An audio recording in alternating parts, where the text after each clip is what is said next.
Hello and welcome to Navigating Common Core.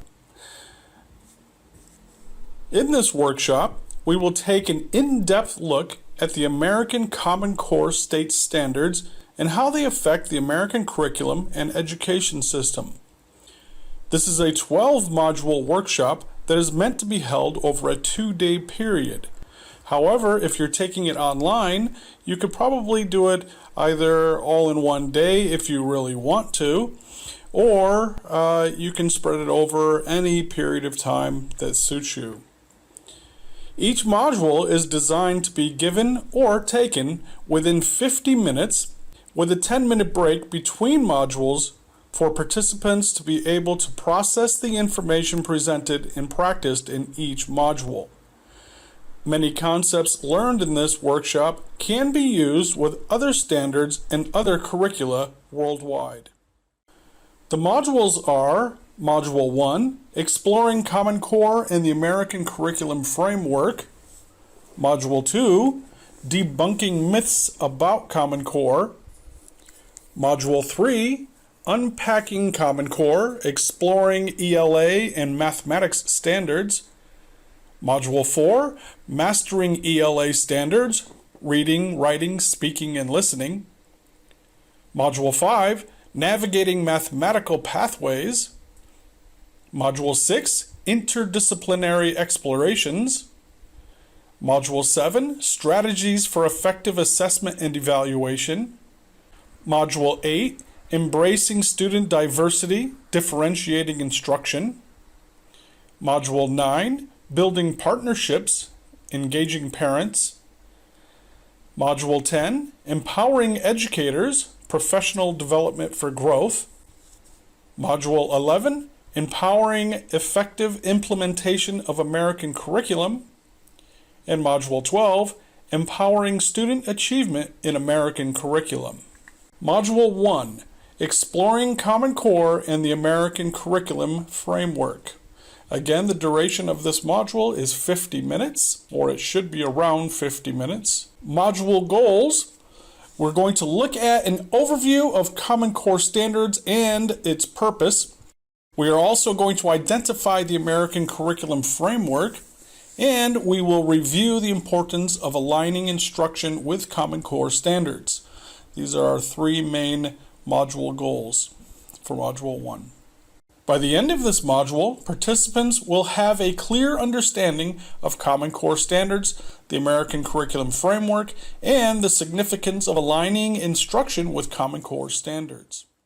So ask yourself, before we really get into this, or before you continue with the online version, what do you actually know about American Common Core state standards? I'm sure you've probably heard some things, but what do you really know? Have you looked anything up? Have you, Googled American Common Core state standards? Have you read the standards? Have you gone through them at all? If you're using American curriculum, you probably have seen the standards, but maybe didn't realize that you were actually seeing the standards, because a vast majority of the American curriculum now from the major publishers all follow the American Common Core state standards. Now, they present the standards in different ways, but especially when it comes to the math, what is in the standards isn't really reflected in some of the curriculum that is presented. And then as far as what you do know, now not the things that you think you know, not the rumors that you have heard about the Common Core state standards, but the things that you actually know, how do you apply what you know about the American Common Core state standards? Do you apply this in any way? If you're using any of the curriculum from any of the major publishers, you are applying that, but you just may not realize it. So the Common Core standards are a set of educational standards in the United States that outline what a student should know and be able to do in English language arts and mathematics at the end of each grade level from kindergarten through high school. Now, the purpose of the Common Core standards is to ensure that all students in the United States have access to a high-quality education. Now, the development and adoption process began in 2009 when the National Governors Association Center for Best Practices, or commonly known as the NGA Center, and the Council of Chief State School Officers, also shortened to CCSSO, announced the formation of the Common Core State Standards Initiative. The goal of the initiative was to develop a set of high-quality, rigorous standards in English language arts and mathematics that would be common to all states. The development of the CCSS involved a diverse group of stakeholders, including teachers, school administrators, parents, and business leaders. The standards were developed through a series of meetings and workshops, and they were revised several times based on feedback from the public. In 2010, the first draft of the CCSS was released for public comment. The draft was met with mixed reactions, with some people praising the standards for their rigor and others criticizing them for being too difficult. The NGA Center and the CCSSO responded to the feedback by making several changes to the standards. Later that year, the final version of the CCSS was released. The standards were adopted by 41 states and the District of Columbia. Since then, the CCSS have been implemented in schools across the country. The standards are aligned with college and career expectations. This means that the skills and knowledge that students are expected to learn in high school are the same skills and knowledge that they will need to succeed in college and in the workforce. The standards focus on critical thinking and problem solving. These are essential skills for college and career success, and the CCSS emphasize the development of these skills in all subjects. The standards require students to apply their knowledge to real-world problems. This helps students to see the relevance of what they are learning and prepares them for the challenges of college and the workforce. The standards are rigorous. This means that they are challenging, but they are also achievable for all students with hard work and dedication. Here are some examples of how the CCSS put an emphasis on college and career readiness. For example, in English language arts, the CCSS requires students to read and analyze complex texts, write persuasive essays, and collaborate on projects. These are all skills that are essential for college and career success. In mathematics, the CCSS requires students to solve real-world problems, use mathematical reasoning, and make mathematical connections. These are also essential skills for college and career success. In science, the CCSS requires students to conduct scientific investigations, analyze data, and communicate their findings. These are all skills that are essential for college and career success in STEM fields. However, CCSS does not go in depth into science standards. That is a different set of standards called the Next Generation Science Standards. The American curriculum is divided into 4 levels. First, we have preschool. This is for typically ages 3 to 5. This level is not compulsory in all states, but it is becoming increasingly popular. Preschool provides children with a foundation in basic skills such as literacy, numeracy, and social-emotional development. The second level is elementary school. This is grades 1 through 5. This level is compulsory for all children. Elementary school students typically learn the core subjects of English language arts, math, science, and social studies. They may also take electives such as art, music, and physical education. The third level is middle school. This is grades 6 through 8. This level is sometimes called junior high school. Middle school students continue to learn the core subjects, but they also begin to explore more specialized subjects such as foreign language, computer science, and career and technical education.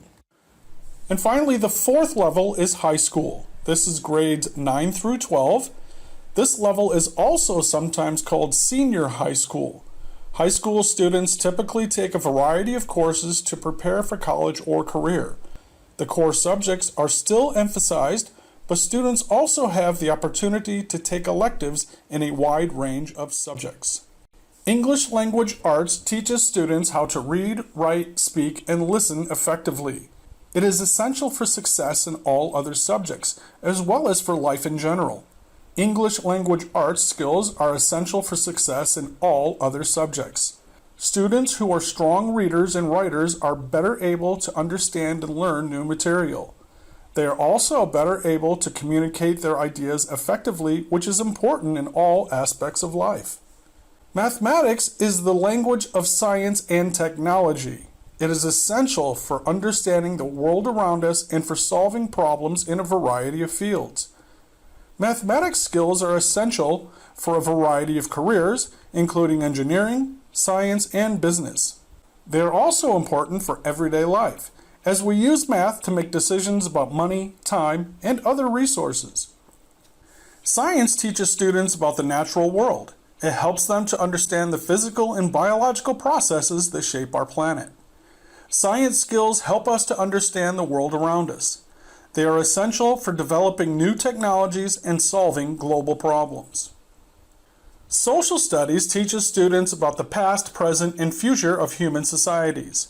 It helps them to understand their place in the world and to make informed decisions about their lives. They're also essential for participating in civic life. In conclusion, core subjects are essential for a well-rounded education and for success in life. They provide students with the knowledge and skills they need to succeed in school, college, and the workforce.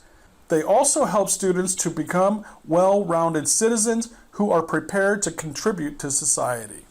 Interdisciplinary learning is a pedagogical approach that integrates knowledge and skills from two or more disciplines to create a more holistic understanding of a topic.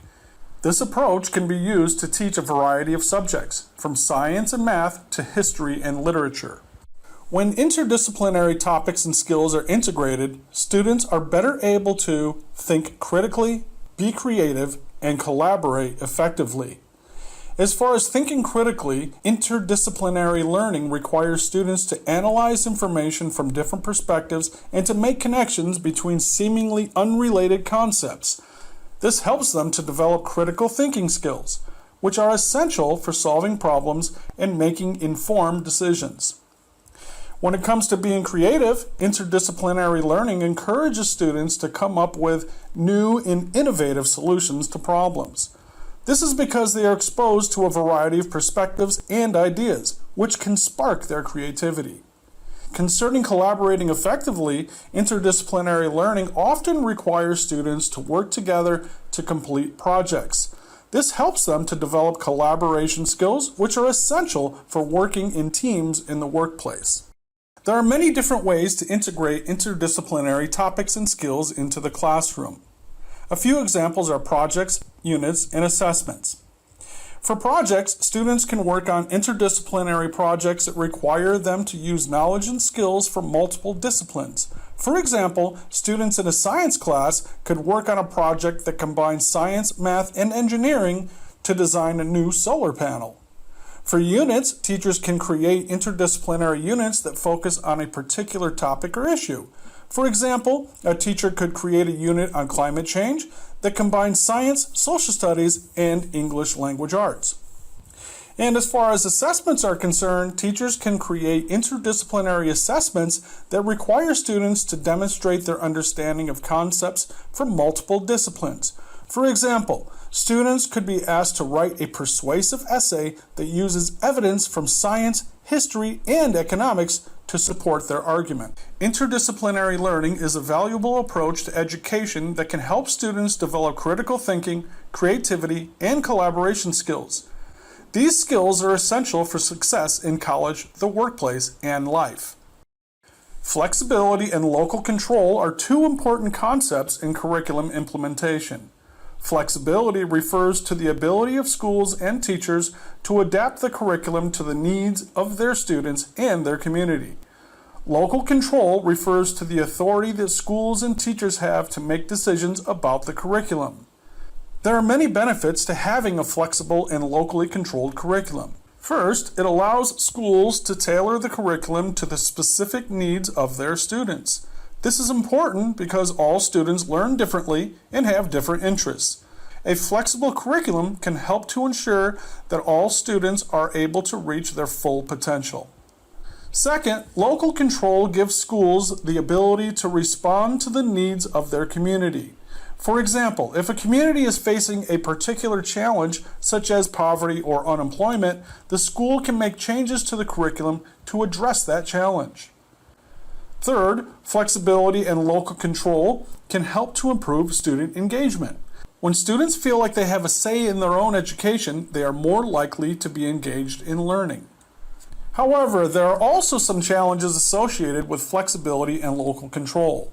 One challenge is that it can be difficult to ensure that all schools are implementing the curriculum in a consistent way. This can lead to disparities in the quality of education that students receive. Another challenge is that flexibility and local control can make it difficult to hold schools accountable for student achievement. If schools have a lot of autonomy, it can be difficult to know if they are actually meeting the needs of their students. Here are some examples of how flexibility and local control can be implemented in the classroom. First, a teacher can allow students to choose from a variety of projects or assignments that meet the learning objectives of the lesson. Second, a school can create a curriculum that is aligned with the needs of the local community, such as by including lessons on environmental sustainability or financial literacy. Third, a district can give schools the freedom to use different teaching methods, such as project-based learning or inquiry-based learning. And fourth, by giving schools and teachers more flexibility and local control, we can create a more personalized and effective education for all students. So, is there any significance in aligning instruction with Common Core standards? I hope you said yes. 4 good reasons are: 1, it ensures students acquire essential knowledge and skills for academic success. Second, it enhances consistency and comparability across classrooms and schools. Third, it prepares students for higher education and career opportunities. And fourth, it meets the expectations of standardized assessments. Next is an activity. The activity is called Aligning Instruction with Common Core. Normally, this is an activity that happens within the workshop, within groups. However, if you are studying on your own, it's okay. Just download the sample learning objectives and take about 5 minutes and come up with some instructional strategies or activities that you would use that would align with the learning objectives or the standards on the downloaded document. After that, if you are in groups or you are able to have a discussion with a partner or someone else, talk with each other about the things that you've come up with and try to look at other ways that you can maybe change the activities, get some feedback from others about what you have thought of, and try to develop and grow from what you have learned in this module. Conclusion. So at this point, it would be important to ask yourself what the main points of the lesson are, and then also take some time to reflect on how the standards will affect your teaching, how they may have affected your teaching in the past, but you weren't aware of it, or if you were aware of it, and how they will, now that you have a better understanding of what they are, the purpose, the background, how they could affect your teaching in the future.